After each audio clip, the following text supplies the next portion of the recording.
हाँ, ये रिंग अच्छी है, बीवी को पसंद भी आ जाएगी। अरे यस सर, आपकी चॉइस बहुत अच्छी है और ये डिजाइन भी नया है। डिजाइन नया है वो तो ठीक है, लेकिन सोने की प्योरिटी का प्रूफ कहाँ मिलेगा? बनिए एक जागरूक ग्राहक। आज ही डाउनलोड कीजिए BIS केयर ऐप। सोना खरीदने से पहले BIS केयर ऐप पर HUID कोड अवश्य वेरीफाई करें। नमस्कार, आकाशवाणी चंडीगढ़ से प्रादेशिक समाचारों के साथ मैं आशुतोष। पहले इस बुलेटिन के मुख्य समाचार। प्रधानमंत्री नरेंद्र मोदी ने कहा, भारत में भ्रष्टाचार, जातिवाद और सांप्रदायिकता के लिए कोई स्थान नहीं होगा। G20 शेरपा की चौथी बैठक आज हरियाणा के नूंह में शुरू हुई। भारतीय अंतरिक्ष अनुसंधान संगठन इसरो ने देश के पहले सौर मिशन आदित्य L1 के लिए पृथ्वी की कक्षा में पहले चरण की प्रक्रिया सफलतापूर्वक संपन्न की। इसरो 22 सितंबर को चंद्रयान 3 के रोवर प्रज्ञान को पुनः सक्रिय करेगा। फिलहाल इसे चंद्रमा की सतह पर अपने सभी कार्य पूरा करने के बाद निष्क्रिय कर दिया गया है।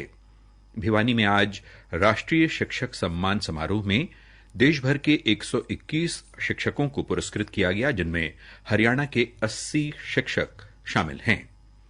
अब समाचार विस्तार से। प्रधानमंत्री नरेंद्र मोदी ने कहा है कि भारत 2047 तक विकसित देश बन जाएगा और देश में भ्रष्टाचार, जातिवाद और सांप्रदायिकता का कोई स्थान नहीं होगा। उन्होंने ये बात नई दिल्ली में आयोजित हो रहे G20 शिखर सम्मेलन से ठीक पहले आज एक समाचार एजेंसी से बातचीत में कही। श्री मोदी ने कहा कि G20 शिखर सम्मेलन में भारत के विचारों और दृष्टिकोण को दुनिया भविष्य की एक रूपरेखा के रूप में देख रही है। उन्होंने कहा कि अलग अलग विषयों से जुड़े G20 देशों के मंत्री स्तरीय समूह के निर्णय दुनिया के भविष्य के लिए निर्णायक सिद्ध होंगे। प्रधानमंत्री ने कहा कि भारत का दृष्टिकोण एक विचार मात्र नहीं है, बल्कि G20 की भारत की अध्यक्षता के कई सकारात्मक परिणाम सामने आ रहे हैं। उन्होंने कहा कि वसुधैव कुटुंबकम G20 की विषय वस्तु रही है और ये केवल एक नारा नहीं है, बल्कि ये हमारे सांस्कृतिक मूल्यों का एक व्यापक दर्शन है। प्रधानमंत्री ने कहा कि G20 में अफ्रीका भारत के लिए सर्वोच्च प्राथमिकता है। उन्होंने कहा कि सभी पक्षों को सुने बिना कोई भी योजना सफल नहीं हो सकती। श्री मोदी ने कहा कि भारत ने एक दशक से भी कम समय में दुनिया की 5 सबसे बड़ी अर्थव्यवस्था वाले देशों में अपनी जगह बनाई है और जल्द ही भारत दुनिया की 3 सबसे बड़ी अर्थव्यवस्था वाले देशों में शामिल हो जाएगा। उन्होंने कहा कि विभिन्न क्षेत्रों में चल रहे संघर्षों का एकमात्र समाधान बातचीत और कूटनीति ही है। श्री मोदी ने कहा कि G20 की अध्यक्षता से इतर रहकर भी भारत विश्व शांति के लिए हर प्रयास को समर्थन देता रहेगा। हरियाणा के नूंह में आज G20 देशों की चौथी और अंतिम शेरपा बैठक ITC ग्रैंड भारत होटल में शुरू हुई। ये बैठक 7 सितंबर तक चलेगी। इस बैठक में G20 शिखर सम्मेलन की आगामी बैठक के लिए अंतिम कार्यबिंदुओं को तय किया जाएगा, जो दिल्ली में 9 से 10 सितंबर को आयोजित होगी। इस उच्च स्तरीय बैठक में सदस्य देशों के प्रतिनिधि सदस्यों, शेरपा और अन्य वरिष्ठ राजनयिक भाग ले रहे हैं। इनके साथ 23 लाइजन अधिकारी, राज्य सेवा के 19 अधिकारी और 4 IAS अधिकारी लगाए गए हैं। बैठक स्थल पर 5 एम्बुलेंस वाहनों को तैनात किया गया है, जिसमें जीवन रक्षा हेतु अत्याधुनिक उपकरण लगाए गए हैं। नूंह के उपायुक्त धीरेन्द्र खड़गटा ने बताया है कि G20 शिखर सम्मेलन में आने वाले मेहमानों के स्वागत के लिए सिरहौल सीमा से आयोजन स्थल तक रास्तों में विभिन्न तरह के बैनर और होर्डिंग लगाए गए हैं। उपायुक्त ने पुलिस अधीक्षक नरेंद्र बिजारनिया के साथ सुरक्षा व्यवस्था का जायजा भी लिया। शेरपा बैठक आयोजन स्थल में सूचना जनसंपर्क एवं भाषा विभाग हरियाणा की ओर से एक प्रदर्शनी लगाई गई है तथा हरियाणा सरकार की उपलब्धियों को दर्शाती डॉक्यूमेंट्री दिखाई जा रही है। इस बैठक में आने वाले मेहमानों के सम्मान में हरियाणा सरकार कल रात्रि भोज दे रही है। इस G20 शिखर सम्मेलन के दौरान 5 सितंबर को हरियाणा की समृद्ध परंपरा और संस्कृति से ओतप्रोत कार्यक्रम प्रस्तुत किए जाएंगे।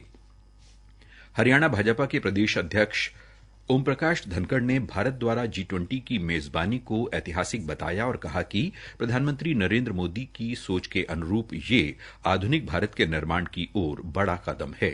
श्री धनखड़ ने ये बात आज दादरी में पन्ना प्रमुख सम्मेलन के दौरान कही। प्रादेशिक समाचार आकाशवाणी चंडीगढ़ से प्रसारित किए जा रहे हैं। भारतीय अंतरिक्ष अनुसंधान संगठन इसरो ने देश के पहले सौर मिशन आदित्य L1 को पृथ्वी की कक्षा में सफलतापूर्वक स्थापित कर दिया है। इसरो ने एक ट्वीट में कहा कि अब इस यान की पृथ्वी से न्यूनतम दूरी 245 किलोमीटर और अधिकतम दूरी 22,459 किलोमीटर है। इसरो ने कहा है कि ये उपग्रह अच्छी स्थिति में है और सामान्य तरीके से काम कर रहा है। आदित्य L1 की ऊंचाई 5 सितंबर को दोपहर 3 बजे के आसपास एक बार फिर बढ़ाई जाएगी।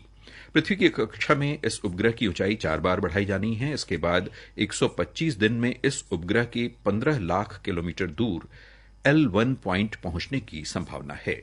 चंद्रमा पर 14 दिन तक सूर्य का प्रकाश उपलब्ध नहीं होने तक भारतीय अंतरिक्ष अनुसंधान संगठन इसरो ने सौर ऊर्जा से चलने वाले प्रज्ञान रोवर के पेलोड्स को फिलहाल निष्क्रिय कर दिया है और ये चंद्रमा की सतह पर सुरक्षित है। इसरो ने ट्वीट में बताया है कि APXS और लिब्स पेलोड को बुझा दिया गया है और चंद्रयान 3 का रोवर फिलहाल निष्क्रिय कर दिया गया है। रोवर पर बैटरी पूरी तरह से चार्ज है और चंद्रमा पर 22 सितंबर को अगले सूर्योदय होने पर इसे प्रकाश मिलने लगेगा। भिवानी में आज 21वां राष्ट्रीय शिक्षक सम्मान समारोह 2023 का आयोजन किया गया। इस दौरान देश भर से 121 शिक्षकों का सम्मान किया गया, जिनमें हरियाणा से 80 और अन्य 8 राज्यों के 41 शिक्षकों को डॉ सर्वपल्ली राधाकृष्णन शिक्षक अवार्ड से सम्मानित किया गया। कार्यक्रम में बतौर मुख्य अतिथि पहुंचे भिवानी महेंद्रगढ़ लोकसभा से सांसद धर्मबीर सिंह ने कहा कि स्कूली बच्चों का भविष्य गढ़ने के साथ साथ उन्हें सामाजिक सरोकार से जोड़ने के लिए पूरी निष्ठा और लगन के साथ जुटे रहने वाले शिक्षकों का सम्मान वास्तव में शिक्षा के प्रति उनके समर्पण का सम्मान है। भिवानी से भाजपा विधायक घनश्याम सर्राफ ने कहा कि शिक्षकों की ही देन है कि युवा आगे चलकर अपने जीवन में सफल होते हैं। उन्होंने कहा कि शिक्षकों की ही देन है कि आज भारत पूरी दुनिया में अपना परचम लहरा रहा है। साइक्लोथॉन के माध्यम से हरियाणा में फिट हरियाणा अभियान 1 सितंबर से शुरू हुआ है, जिसके तहत साइकिलिंग यात्रा पूरे प्रदेश में घूम रही है तथा ये 25 सितंबर को करनाल में संपन्न होगी। प्रदेश के मुख्यमंत्री मनोहर लाल की पहल पर इस अभियान में उन्होंने युवाओं को नशे से दूर रहने का आह्वान किया है तथा फिट हरियाणा फिट अपना शहर के संकल्प को दोहराया है। वहीं नशा मुक्त हरियाणा का संदेश लेकर चल रही साइक्लोथॉन रैली आज रोहतक सोनीपत पर गांव हसनगढ़ पहुंची, जहां जिला प्रशासन की ओर से स्वागत किया गया। इधर आज साइकिल रैली प्रातः उसके सोनीपत पहुंचने पर उसके सम्मान व नशे के विरोध में SM हिंदू वरिष्ठ माध्यमिक विद्यालय में सांस्कृतिक संध्या का आयोजन किया गया। मुख्य अतिथि सांसद रमेश कौशिक ने नशे को जड़ से खत्म करने के लिए किए जा रहे मुख्यमंत्री मनोहर लाल के प्रयासों की प्रशंसा की। जिला प्रशासन के संयोजन में सूचना लोक संपर्क एवं भाषा विभाग तथा हरियाणा कला अकादमी के विशेष सहयोग से इस सांस्कृतिक संध्या का आयोजन किया गया, जिसमें कलाकारों व विद्यार्थियों ने प्रस्तुतियां कर नशे के खिलाफ अलख जगाने का प्रयास किया। पानीपत में राज्यसभा सांसद कृष्ण लाल पवार ने कहा कि आज के दौर में एक साथ चुनाव कराना समय की जरूरत है। प्रधानमंत्री नरेंद्र मोदी के मिशन विकसित भारत बनाने में एक साथ चुनाव काफी कारगर साबित होगा।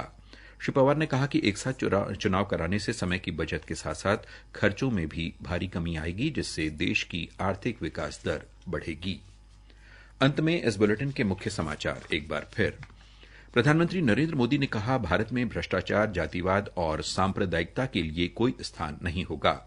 G20 शेरपा की चौथी बैठक आज हरियाणा के नूंह में शुरू हुई। भारतीय अंतरिक्ष अनुसंधान संगठन इसरो ने देश के पहले सौर मिशन आदित्य L1 के लिए पृथ्वी की कक्षा में पहले चरण की प्रक्रिया सफलतापूर्वक संपन्न की। इसरो 22 सितंबर को चंद्रयान 3 के रोवर प्रज्ञान को पुनः सक्रिय करेगा। फिलहाल इसे चंद्रमा की सतह पर अपने सभी कार्य पूरा करने के बाद निष्क्रिय कर दिया गया है। इसके साथ ही प्रादेशिक समाचार समाप्त हुए।